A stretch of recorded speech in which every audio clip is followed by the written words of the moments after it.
Not Are yet. we there? Are we still scheduled? Oh, oh, oh man, today.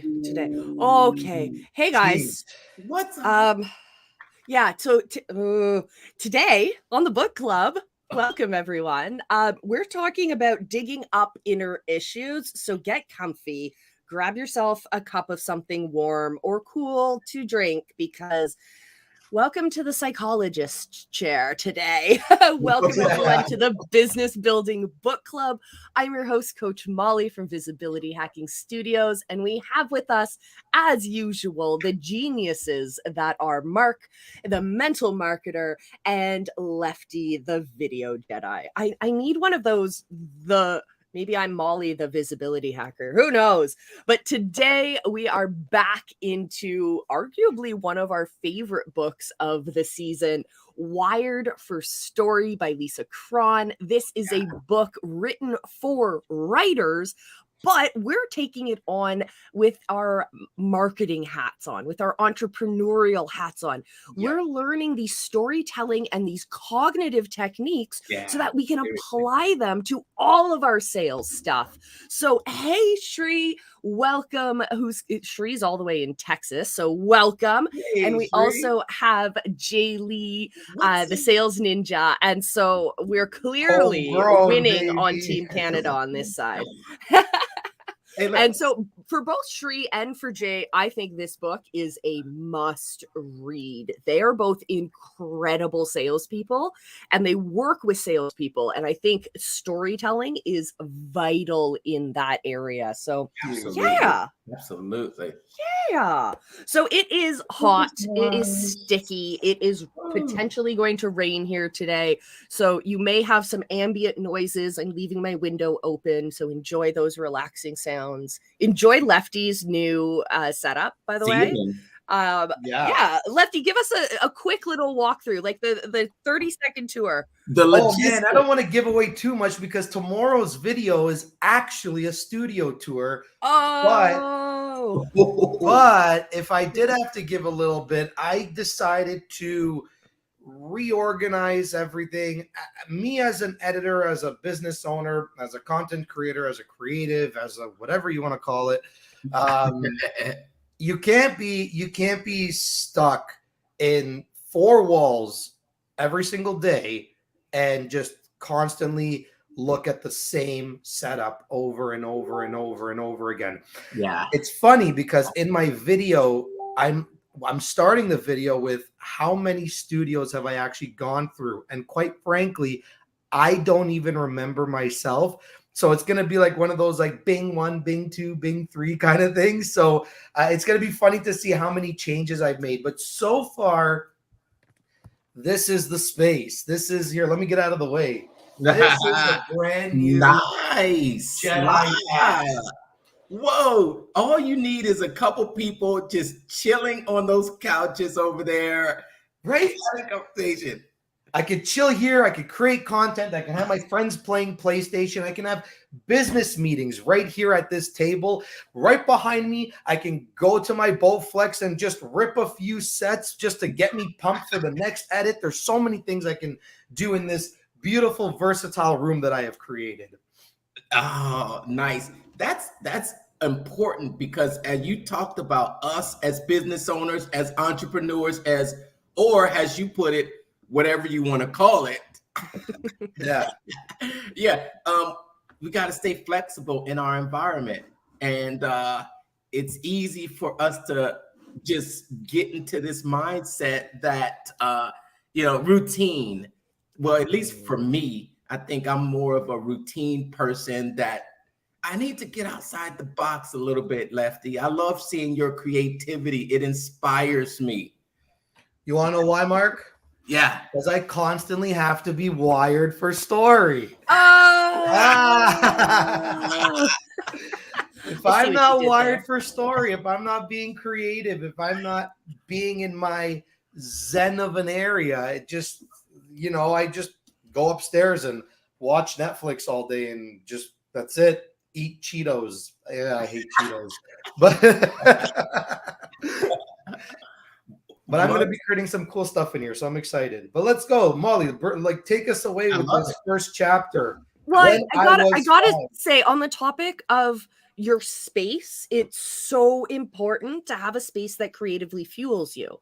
So in Lefty's case, he's completely redone a space to be creative and to flow with his energy.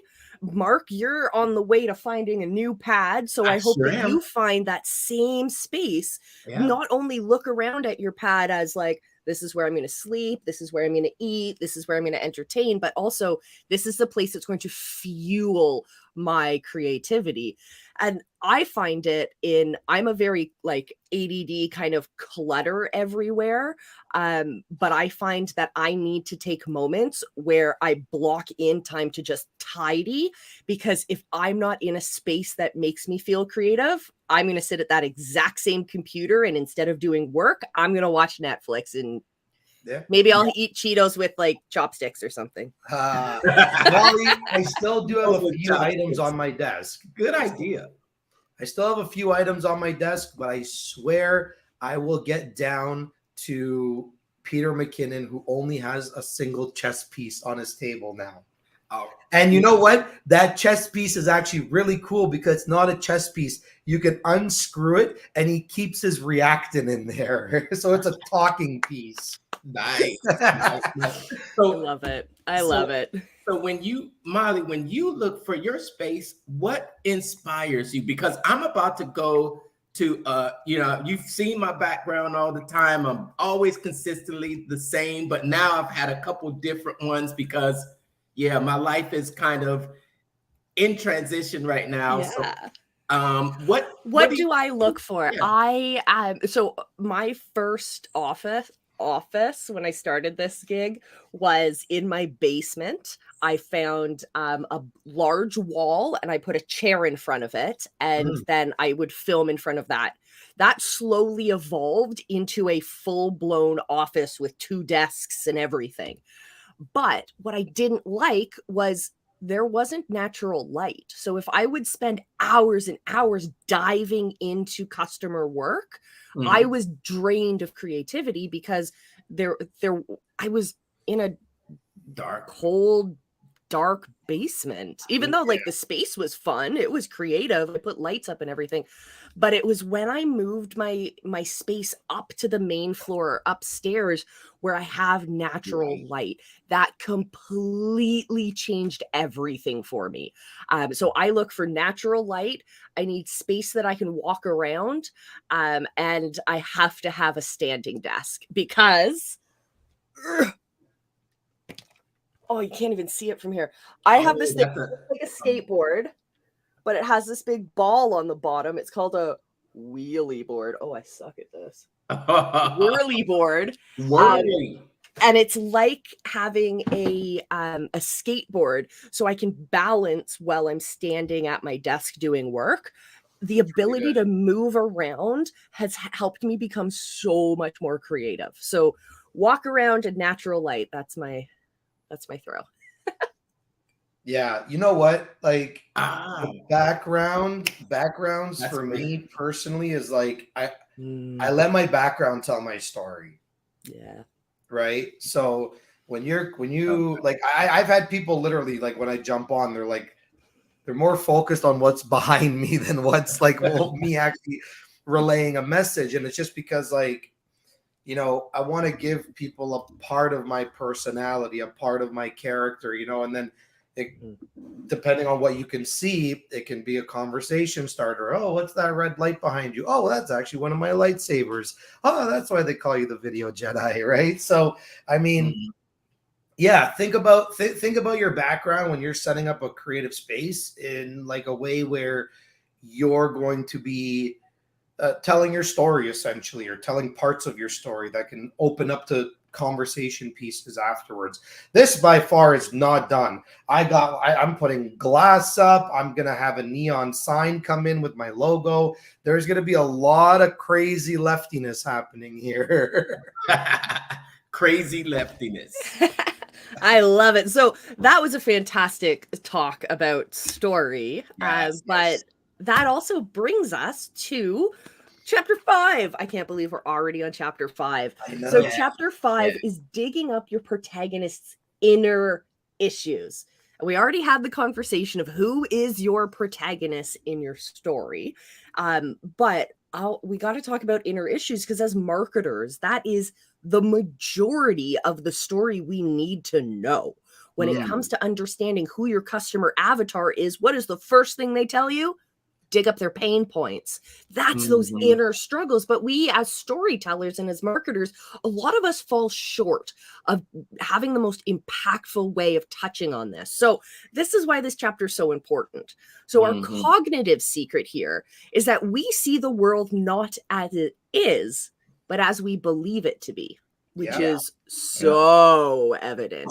We can see when we look at politics, for example, we can see this great divide, and it's simply because there's two or more very different perspectives on life. There's two very different or more very different realities of what's important and how they frame their own worlds. And that's not a bad thing. It's just a thing. It happens on the political stage, and it happens with two friends having a conversation. This is why we always want to seek to understand when we're talking and we're listening. So from our cognitive secret, understanding that we design our own world and we design our own reality, our story secret is that you must know precisely when and why your protagonist's worldview was knocked out of alignment. Oh my goodness. Oh my goodness. So we can talk about other story frameworks that we know in the marketing space. If we think about Russell Brunson, he is a huge fan of the hero's journey, or the hero's two journeys. The essence of the hero's two journeys is journey number one, the hero just goes on his journey and outer goal. And he's like, I wanted to lose weight. Okay, so he went on his journey and he lost weight. I want to make more money. Okay, so he goes on his journey and he achieves that goal that's outside of him. But that story is boring. That story is so superficial. No one's going to keep watching it, because if they're not able, remember in the previous secrets that we've learned in this book, if our reader is not able to put themselves in the shoes of that character, they're going to check out. So if you're just focusing on that external journey, unless your reader has done exactly the same thing, they're probably not going to stick around. And that's where the hero's second journey comes in. Inner transformation. All of those ways that our worldview changes. So Lefty, I know you have yet to read through the Brunson trilogy, but this is definitely, when you get into that, you're going to see the similarities here. So Mark, you know the hero's two journey. So what are your thoughts on that? I love the thought about that external achievement goal. But the cool thing about it is that with that outer goal, it's not always necessarily that your character actually achieves that goal. You look at a story like Cars. And the goal, the outer goal, was to win the cup. To win the cup, and or let's say another story, the outer goal is to win the girl. It's typically to win something, to accomplish something, to reach some outer goal that the character really wants. But then there is that inner transformation that the person goes through along that journey to reaching that outer goal. And it's I love that, especially when it the Russell Brunson, and he talks about the outer goal of achievement, and what's really important, or what people really gravitate towards, is that inner struggle. And I have to say one thing, because I've always admired writers and the creatives and actors, because I think when when you're writing, a lot of times the character that you're writing about is you yourself.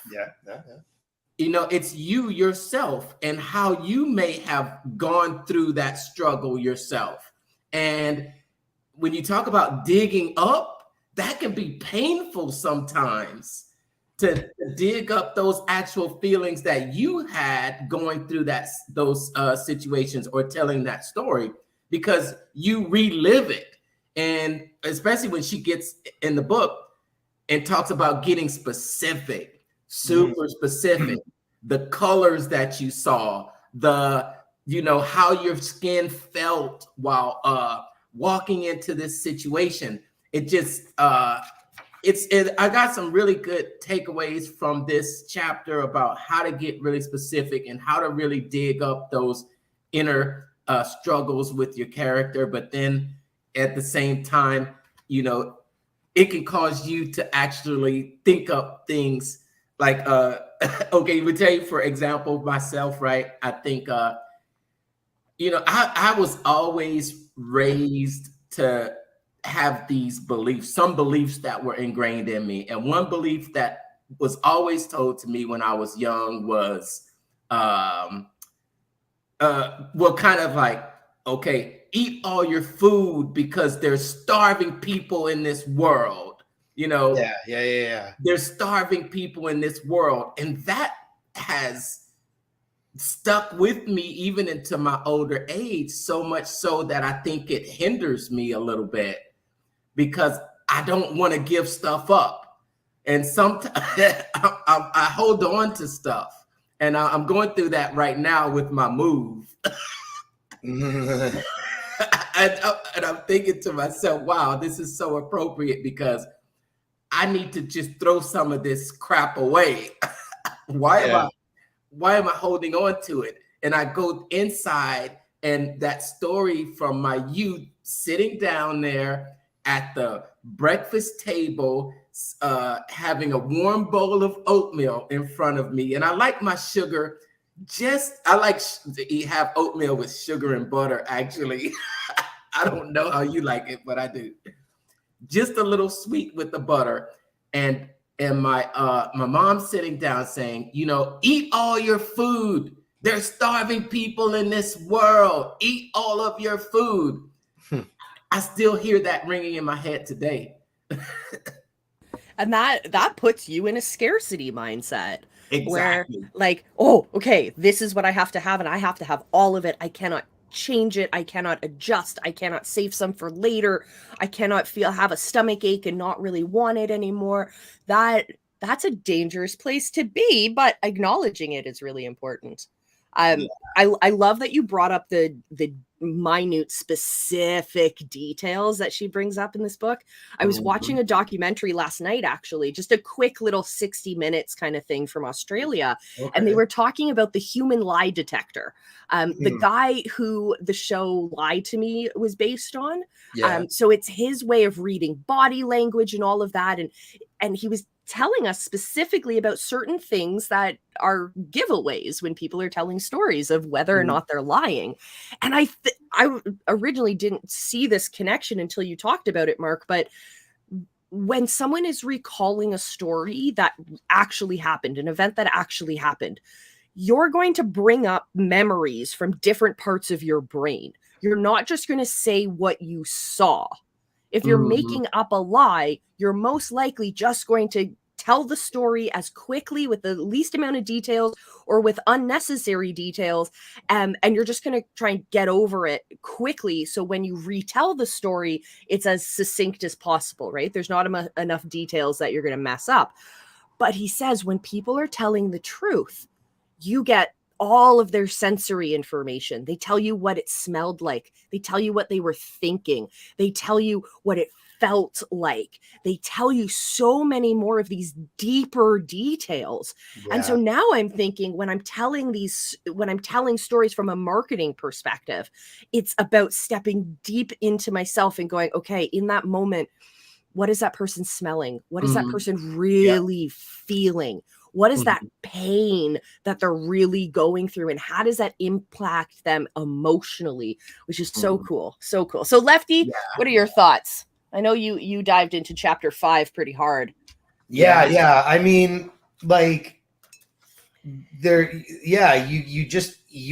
cannot not give the detail, right? And it's cool. Like, it's cool that you said that. And like, even to go back on like what Mark said about like how it looked, and they tell you the colors and everything.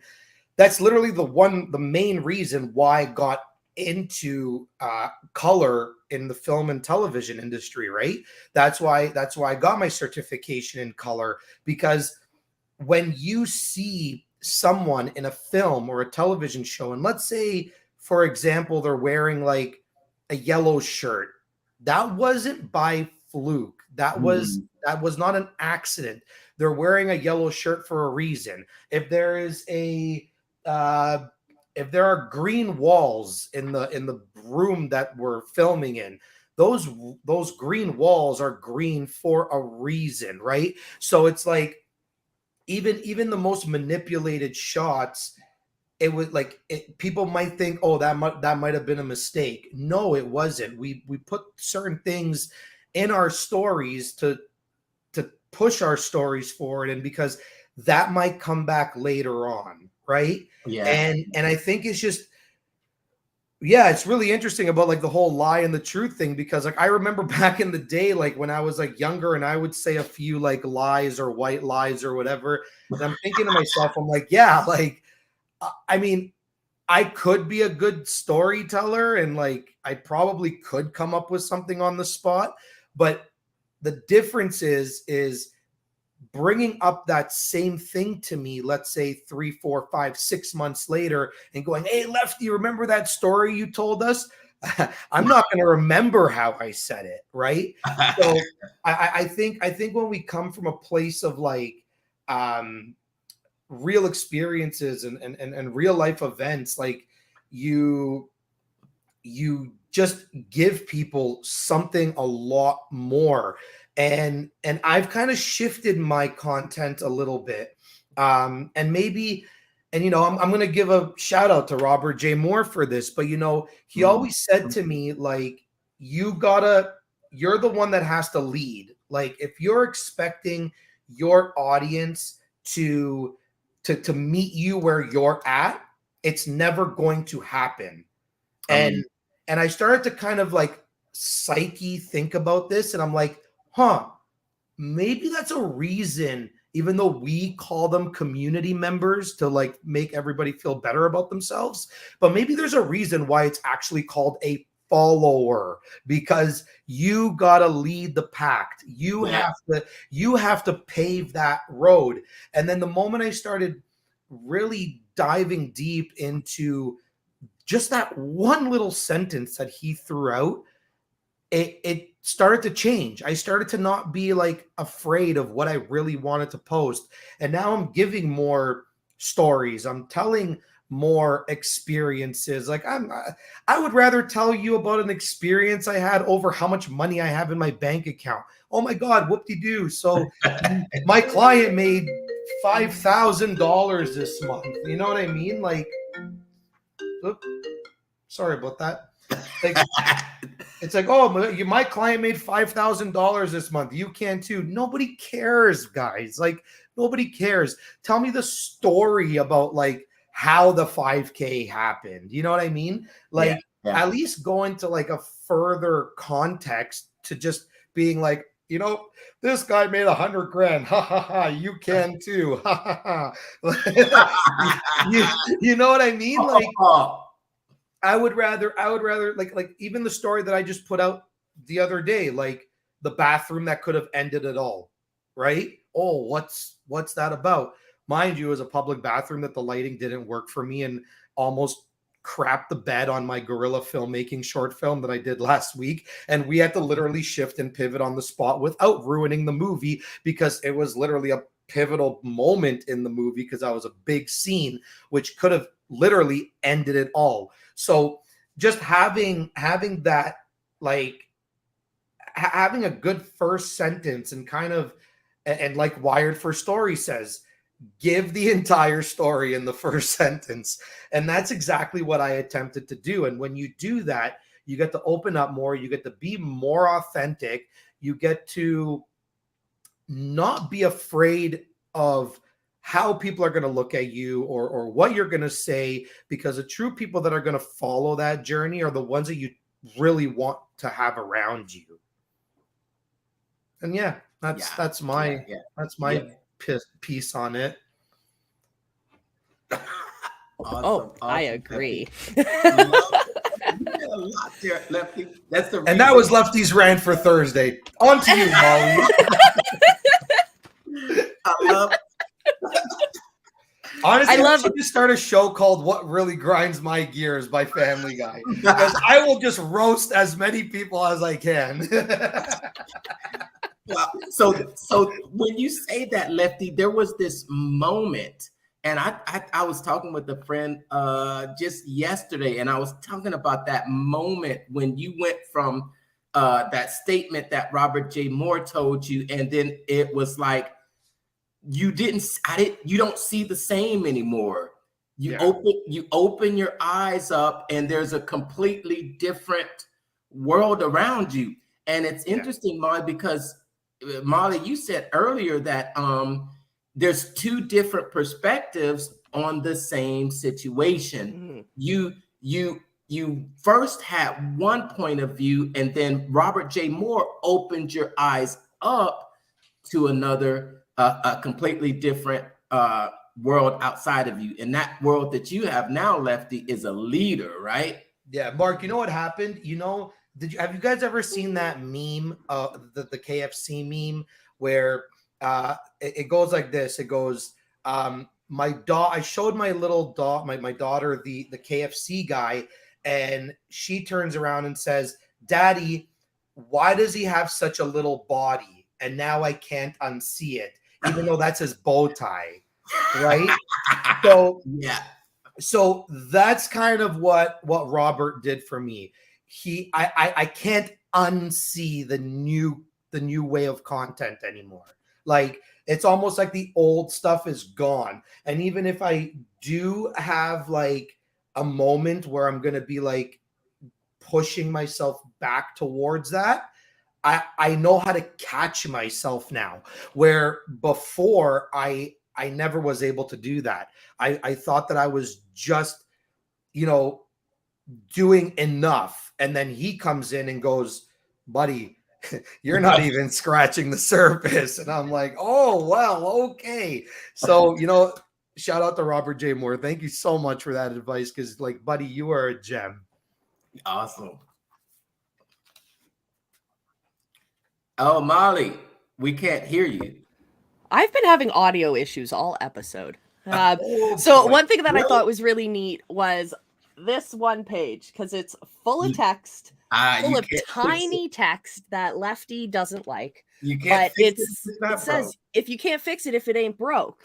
And I think that's so interesting, because going back to what we talked about before of being afraid to tell those stories, being afraid to admit that you're not at your peak yet, or that you're on that journey, or that something isn't right, something feels unsettled, especially for those of us in the entrepreneurial space who our entire identity is based on leading people, right?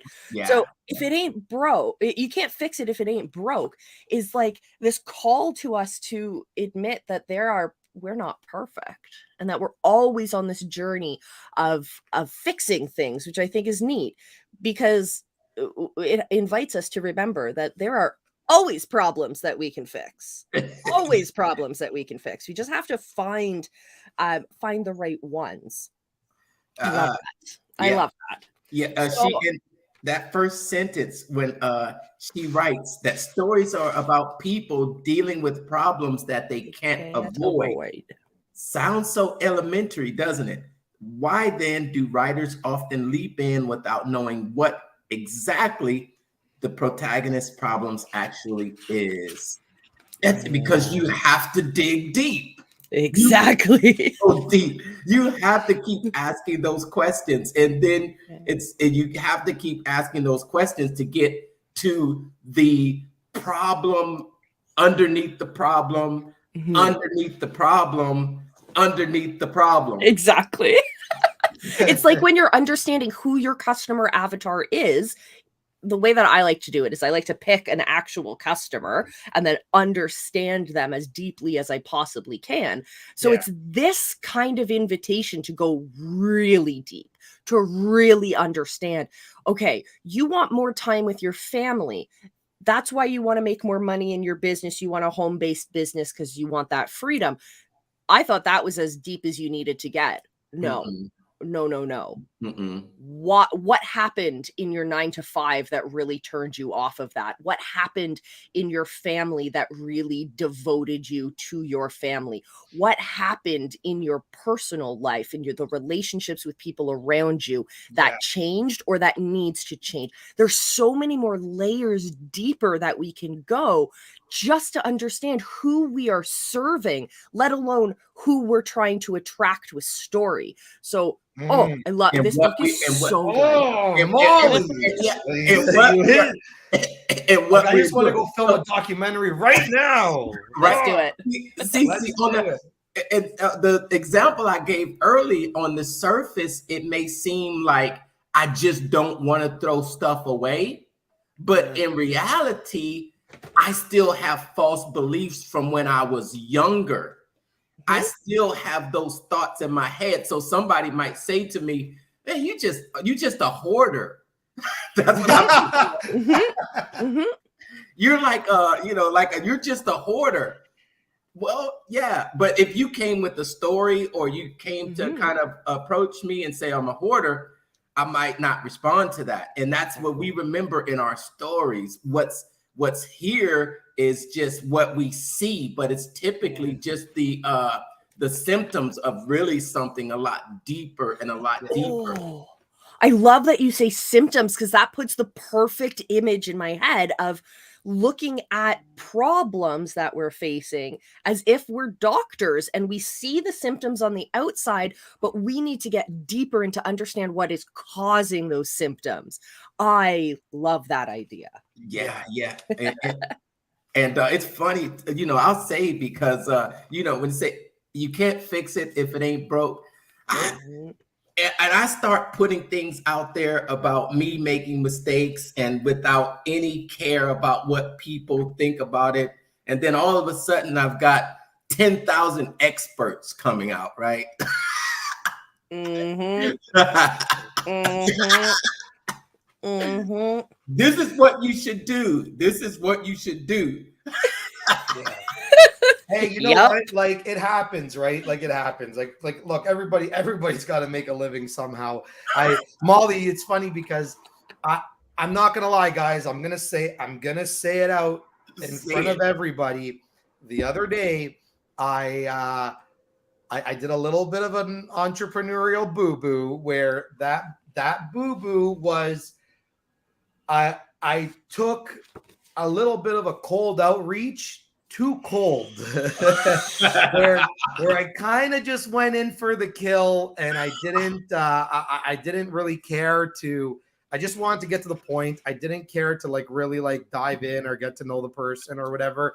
Shame on me. Although I wasn't trying to sell a product or service, I was just trying to get somebody into my Facebook group, and their response was something like my problem is with people like you and whatever, and they were a little. It was a little like it was politely rude, the response that they gave, and next thing you know, I I saw that she had posted it in she had posted our conversation in her story, and I said, thanks for sharing our conversation in your story. Bad publicity is still publicity.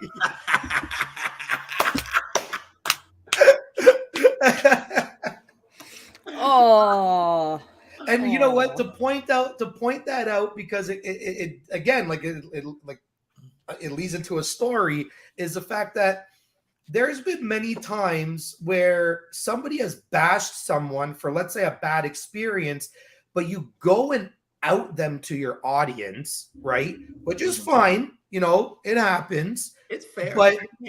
But the funny thing is that there could be somebody in that audience that might be like, who's this stupid person or whatever they want to call me, and then they start researching me. Maybe they watch a couple videos and then they turn around and go, oh, this guy's actually pretty cool. Right? Like something negative could either stay negative or it could actually turn into something positive depending on the people that actually see what that person put out. So for me, you know, thanks for outing me out. I love you. I love you. Yeah, you hear someone will tell you later that they'll say, you know, the first time I saw you, Lefty, was when that, you know, someone reposted from. So it's always good. Always. Speaking of Lisa, you call Lisa Cron. That's how you say it. I think so. I've been saying Crone, but you know, we have different perspectives. Look, I'm American, so I'm American. American. Stars and stripes, so I pronounce things whatever. Yeah. Oh man, we got a retweet from her on. Yeah. Woo! 2 for 2. Oh shit, that's Wait, Pat Flynn did it too. Pat Flynn. Yeah, and then did we get one from Daryl? No, I think we got a couple from no, I don't think we got anything from Gary Vaynerchuk, but I think I remember us getting something from. We got a lot from Pat. Oh yeah, and it was on LinkedIn, and yes. Moment to do the victory dance. There is no point in having a book club that celebrates and dives into these awesome books where we just share it amongst ourselves, right? And so it's so cool to know that the people who put that time and energy and sweat and all of that into creating these brilliant books, as someone who's writing my own right now, oh my goodness, I get it. And so for us to get some love, even in the form of just a retweet from the authors, I think is fantastic. So Mark, thank you for all of that. Yes. One thing in this chapter 5 I thought was really cool is the idea of, or she gives us lots of action steps, and one of them is to create your character bios. And this I want you to do, but I want you to change the word character to customer, because when you're writing out your customer bio, you're really starting to understand on a very deep level who you are working with. What are those problems they're trying to uncover? What are those things that they're trying to work through? What are the things that are holding them back?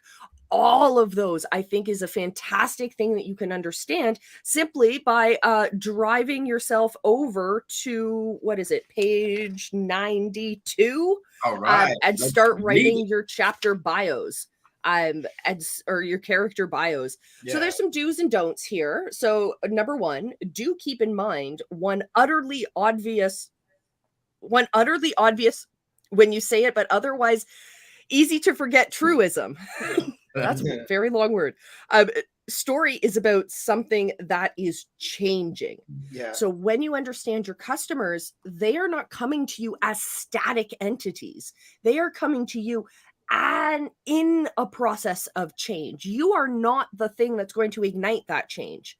That change started when they were looking for you, when they started to realize they need your help. You are what's going to ignite that to the next level. But they have started changing before they got to you, and understanding what has motivated that change, what is that change, and what's stopping them from really taking off. That's so important. So don't brush over the details, because even the things that are utterly obvious are the things that you want to write down. Second is don't try to write well. So it doesn't need to be like in the Library of Congress, perfect or anything like that. Just write it. You skipped number 2. Oh, I did. It's at the top of the page. Don't be unforgettable about digging deep into your character's psyches. Uncomfortable. Yes, it's early. Don't be uncomfortable digging deep into your character's psyches. And that is all about that motivation. Those things that they're not telling you. those things that they might kind of tell you, but say, oh, that's irrelevant, moving on. If I work with a customer, I just started working with her recently, and I will tell this story without giving away too many personal details, but she's starting up a business now after a very messy divorce. And it was through that process that she learned so many new tools, because she looked around and was like, there is no one out there that can help me navigate this. There are lawyers who can do the law side of it, but no one is socially going to help me walk through this process. No one's going to help me navigate childcare and co-parenting and all of those things. So she's filled that gap. Understanding the messiness that led to that is what is helping me frame her stories so that the world will see her as a solution bringer, as a leader in this world. But it's only because we can dive into that messiness ahead of time. We don't need to tell all of her personal details, but we need to uncover the parts of the story that are all about thought process. Because if we can frame her thought process appropriately in our messaging, it will connect and resonate with her ideal customers. It'll be almost like we're holding up a mirror to those customers to say, hey, this sounds like you. Come hang out with us. Yeah. You know, and that links storytelling to our marketing. Yeah. What you just, that example that you just gave, because you know, in marketing, I think, you know, you're trying to shift the mind or what that customer or what your customer avatar believes about your product. Yeah. And when they come to you, they have their own beliefs. They come to you with certain beliefs, and you can recognize that and inject a story to give them a different perspective and a different belief. That's where that's where I love it. It's called, I love belief shifting on steroids. Yes. That's so good. That's so good. So before we run out of time in today's episode, let's jump over to chapter 6. All right. We'll talk about it super quick. So chapter 6 is the story is in the specific. So we've already touched on the necessity for specific details, but the cognitive secret, so what's actually happening in our brains, is that we don't think in the abstract. We think in very specific images.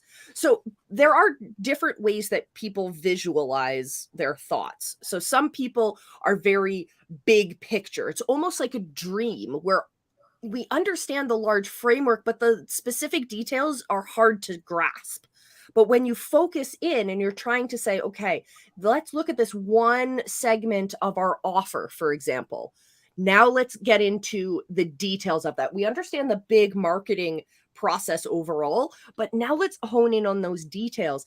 And people who are really good at the big picture thinking need a little bit more guidance to find those specifics. Yeah. The other side of the coin is people who think in specifics. So some people think micro before they can think macro. And those are the people who sometimes get caught up in the details, where they're working too much on specifics and they're not able to really have that conversation about the big picture. So everyone thinks very, very differently, but I promise you, when you start talking about specifics, whether that is people have different types of learning modes. So one thing I found in years of facilitation is if you can talk details and draw it out, like literally create some sort of a whiteboard or an image or something, that a framework that people can look at and put the details in, understand the larger framework, oh my goodness, you're going to see things in beautiful, beautiful ways. So when it comes to telling our stories, we can't necessarily have a diagram in front of us. We can't necessarily have a photo that we're all relating to in front of us, but what we can do is we can relate that through our words, through our stories, those specific details, those images. Remember, when we're talking about detail, we're talking about all of our different senses. How do those play in? What do we feel on the inside? On the inside, does it bring up different thoughts in our head? Do we start to question what we're currently doing? All of these are specific details that literally paint the picture for your audience and get both our detailed people and our big picture thinkers on the same page. So that was my little mini ramble. The story secret here. Our brains are wired for this. They're wired for story? What? So the story specific is that anything conceptual, abstract, or general must be tangible in the protagonist's specific struggle. So even if your protagonist is an abstract thinker, the story's not going to come across appropriately unless we are talking about those details. So remember, specifics. Yeah. Oh, yeah. But she also points out, and I use this as well. And she talks about, why would a writer be vague? So there are some instances where you want to be vague. I like being vague sometimes because it lets the reader fill in the blanks. Yeah. You know, it lets the reader or the listener or the watcher fill in the blanks. And I think that works with popular music. Ooh, yeah. Explain. How does it work? Well, if you ever notice, popular music has to reach a broad audience. And maybe it doesn't get super specific, like just a rap song. Yes. Riding Dirty? Let's go, baby. Now see, Riding Dirty, you see how vague that is? Yeah. I could have said, I'm riding on Jackson Street and I hit address 511 and I knocked on the door and out popped my crew. Like, yeah. But or I was driving my pickup truck in Nashville and it was covered in mud. But look, oops, I did it again. I did what again? Yeah. Oops, I did it again. Well, she kind of does say what she did after she delivers that line. But yeah. I don't even know the words anymore, but I know there's a little bit of context behind that first line. I played with your heart. There you go. Got lost in the game. Ooh, baby. So okay. So like, what does I played with your heart mean? What? Yeah. Is So there you go. That's what I was gonna get to. Is like, how? Like, what did you do to do that? Right? Like, I get it. That's vague. I get it. Totally. I love you, Mark. It's the best. Vague can work in storytelling, especially when I have my ideas, but if I say my idea, sometimes you won't really relate to it, or my specific situation, you may not relate to it.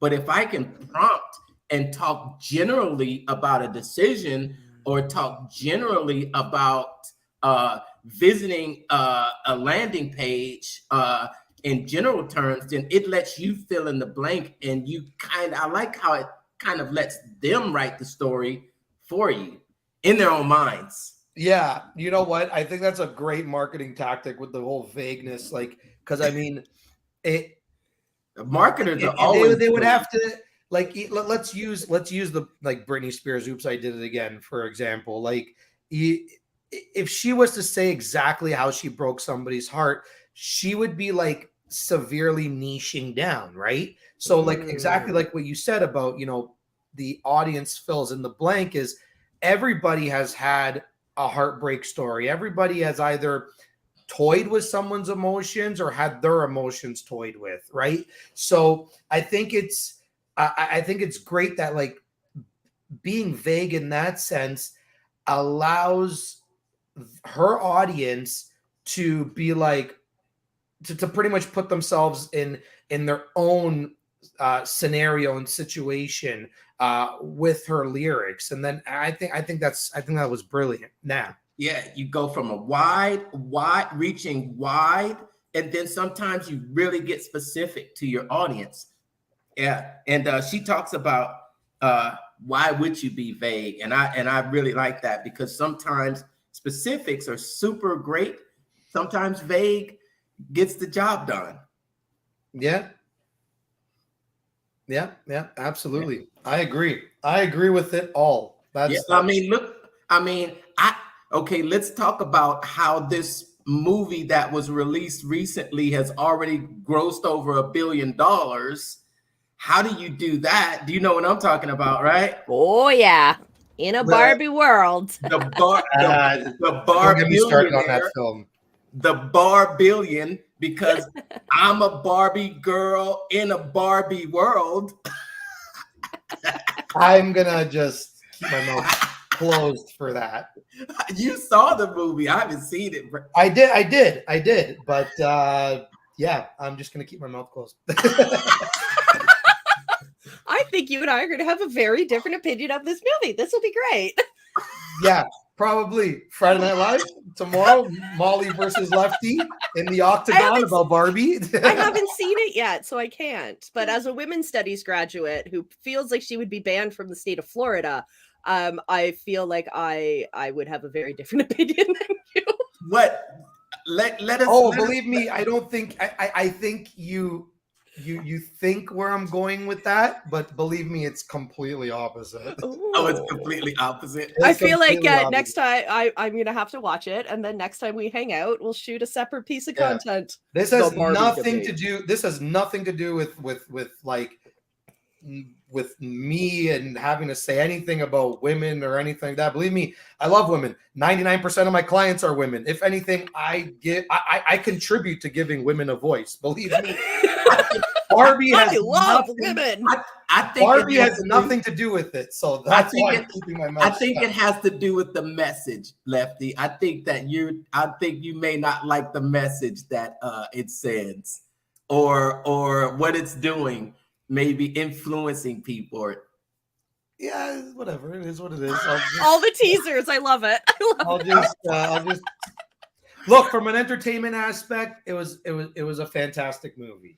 Like, I'm not gonna say, like, I'm not gonna discredit it for entertainment. It was hilarious.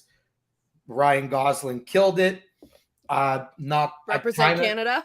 Yeah, I'm not gonna lie. I do feel like Ryan Gosling kind of held Margot Robbie a little bit. Like, he kind of is the one who I feel like he played a better Ken than she did Barbie. Well, as Canadians, we tend to hold the films and run the films that we're in. Well, I mean, look, of course, Molly, you know that we both like love and adore Canadian actors, but I mean, I just think that like the way she played Barbie, and it's not her fault; it's obviously the writer's fault. But I feel like she was like a support as opposed to a lead. Interesting. Oh, really? So, yeah. So she was the lead in the movie? Well, of course. It's Barbie, right? Of course, it's Barbie. Okay. I love movies that do that, though, that have, like, you think that the title character, who actually is the protagonist, is the core storyline in a movie, but then you realize it's actually the secondary character who has the most transformational or has the most important storyline, which I think is cool. Real quick, Lefty, what was the outer goal they wanted to achieve, and what was the inner transformation? Oh, good question. We should do this for every movie we go see. We'll have a movie club. The outer goal. Damn, hold on. I know the inner. I think no, the inner goal. No, the outer goal was definitely Barbie trying to get back to being Barbie. Like, for example, everybody has had an ugly Barbie where they try and put makeup on their face or cut their hair or mess with their clothes. So she starts feeling that way due to a child in the real world pretty much dismantling her, right? So things start happening in Barbie Land where all of a sudden she's not perked up the way she would constantly be in high heels. She starts dropping and having flat feet, and like she's not sure as to what the heck is going on, right? She's not waking up super cheerful anymore. She falls out of her Barbie dream house and all that. So I think the outer goal was just getting back to getting back to the perfect state of Barbie, right? The inner goal, inner transformation, or the inner transformation. I want to say it has to do with. I think the movie portrayed in a sense where like women or girls can be whatever they want to be, and that's why Barbie was kind of like created and invented in the first place. I don't know if there was like a deeper meaning behind that, but that's like surface level is what I gathered, is just because, you know, like you had Barbie, then you had like astronaut Barbie, lawyer Barbie, doctor Barbie, businesswoman Barbie. Like there's so many different Barbies. And of course, like back in the day, or it's funny to say back in the day because it was like not even 100 years ago, but like back in the day, you know, when women couldn't even vote, women couldn't get jobs, women were like 50% of the population wasn't even getting taxed at that point, right? So I feel like Barbie made a movement to show that, you know, women can do those things, right? That they can have a part in society and all that. So I think that was like the inner transformation message, I feel. Yeah. But not to showcase it to the people that are already 20 plus. It's to, I think it was to showcase it more to the children, right? To showcase that like little girls around the world can literally do whatever the hell they want, like if they just put their mind to it, essentially.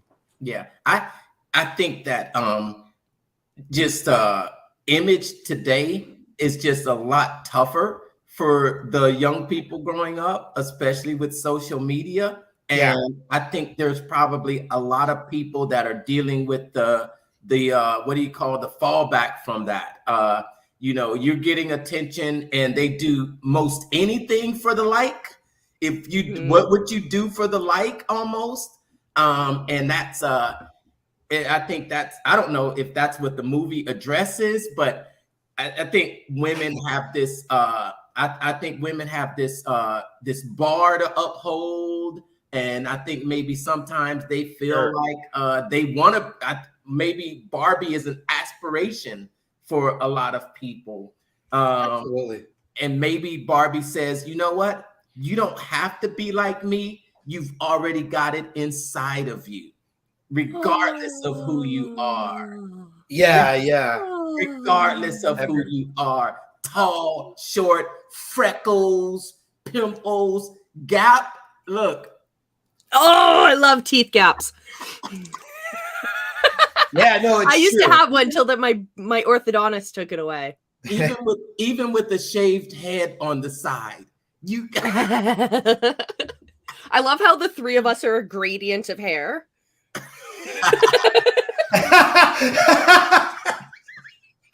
Like full top, full sides, just the top, and none. No sides. I wish I had Mark hair right now with this humidity. Oh my goodness. That's so funny. Well, that is a wrap on today's episode of the Business Building Book Club. Thank you so much for joining us. Next week, we're going to dive into chapters 7 and 8. So make sure you pick up your copy. pick it up at your favorite local bookstore, support your local shops, or pick it up on Amazon if you like the convenience of that.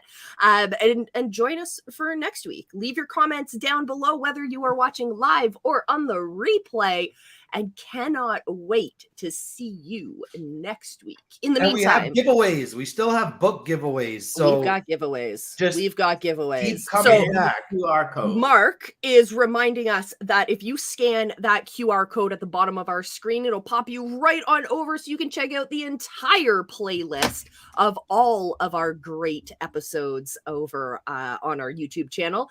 And Molly's major monetized YouTube channel. Yeah, come on over, come subscribe. Like Molly's working on Molly's talking in third person now. I caught it from Lefty.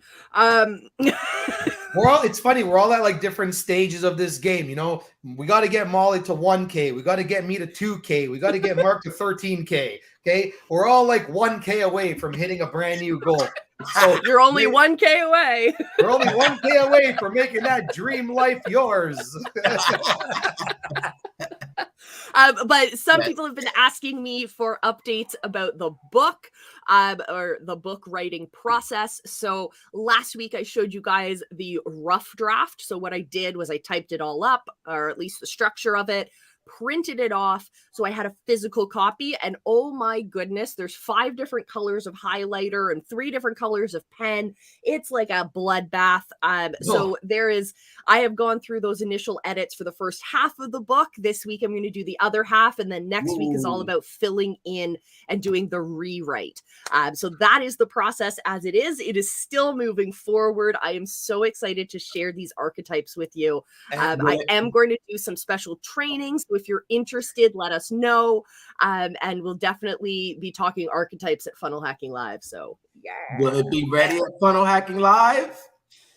The pre-order will be. Yeah. That's the goal. That's the goal. Physical copy or pre-order for physical copy, yeah. Okay. Yeah, like and I'll hopefully for some of us, I might even have physical copies. The brand code. We're gonna tear Funnel Hacking Live up. And the collaboration ebook, which I think you can also get as a physical copy, that I was a part of for Robert J. Moore's 201 book. His last book, apparently. His very last book that he's ever going to do, that I was so grateful to be a part of. I wrote my story in there. So, I mean, you guys can also DM me for a copy of that. It has not been released yet, but I heard that we're all going to be getting PDF copies, like I think today or tomorrow. So that's super exciting. So many great things, and we'll see you next week. Yeah. So next week I'm gonna have a special surprise to show you. Is it gonna be a new studio? I'm gonna be in a completely new place.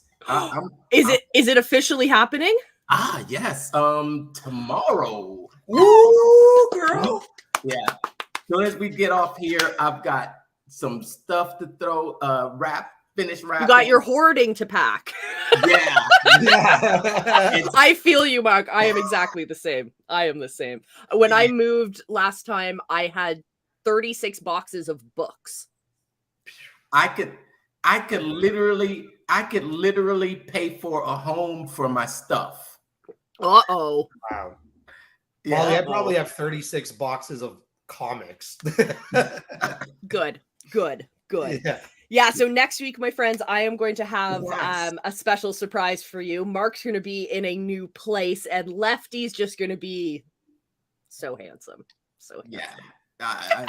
Not vague. The lighting, the shaving, the beard, the glow.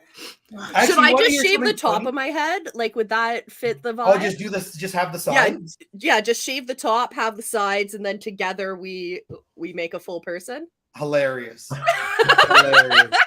It's actually funny because I went to my barber yesterday and I was like, I'm noticing a pattern. And he's like, what's that? Because I had to film a YouTube video yesterday because of my bi-weekly posting schedule. And I go, I've synchronized my barber sessions with you for when I'm about to film a YouTube video. So every single YouTube video, it literally always looks like I just have a fresh cut.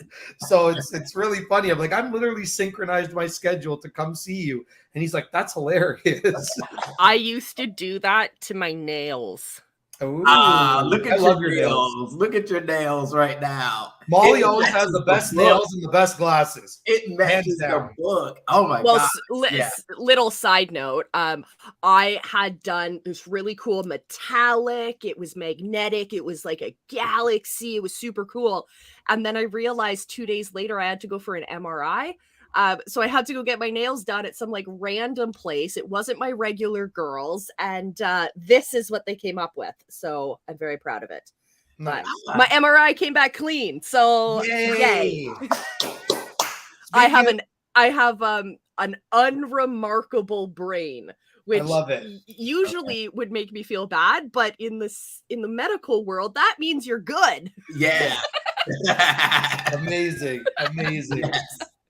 All right, friends, let's do a second wrap up on this episode. This should be titled The Episode That Never Ends. Thank you guys so much for joining us. Make sure you subscribe to the Visibility Hacker YouTube channel because I'm hitting 900 this month. That's the goal. So help me out. Yes. We've got lots of great content coming out for you in the visibility hacking world. Make sure you check out Mark the Mental Marketer, his channel, his group, all of that. Fantastic. He does giveaways. Lefty, go check out his stuff because, clearly he has been talking about how great his content is because it is. And you got to go check it out. It's hilarious. It's well produced. And you got to go check it out. You got to go check it out. My stuff, it's fun. We have fun. We have fun. We have fun. If you want to get started, just feeling yourself, I ask a ton of questions in my shorts. A great place to start a conversation, see some other people's opinions. And there may or may not be a video coming out in the next little bit about some patterns I've noticed in comments and algorithm and things like that. So you got to stick around to hear that. We'll see you next week. Yes. I'm going to declare this right now live, okay? Before the summer ends, you and I got to do a couch session. You got to come here. Yes. And we got to film an awesome video. And we're going to, I think I'm just going to call it the couch session. Sounds good. I will. I have to go to Prince Edward County, so I'll come by your place. Oh, nice. Yeah. Very nice. And all right, everyone. FHL.